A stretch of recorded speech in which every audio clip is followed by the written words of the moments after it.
मतदारसंघातील इंडिया व महाविकास आघाडीचा अधिकृत उमेदवार डॉ. शोभाताई बच्छाव यांच्या प्रचारार्थ आज धुळे शहरात माजी मुख्यमंत्री, शिवसेना उभाटा पक्षप्रमुख, देशाची बुलंद तोफ श्री उद्धव ठाकरे साहेब आणि काँग्रेस प्रदेशाध्यक्ष नानाभाऊ पटोले यांची आज धुळे शहरात जाहीर सभा संपन्न झाली.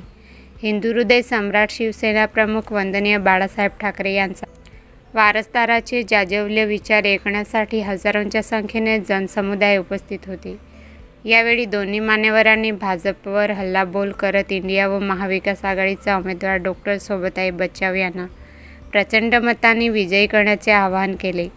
या प्रसंगी आमदार कुणाल पाटील, माजी आमदार लोकसंग्राम पक्षाचे नेते अनिल अण्णा गोटे, शिवसेना संपर्क प्रमुख माजी आमदार अशोकजी धात्रक यांच्यासह धुळे जिल्ह्यातील इंडिया व महाविकास आघाडीचे पदाधिकारी उपस्थित होते.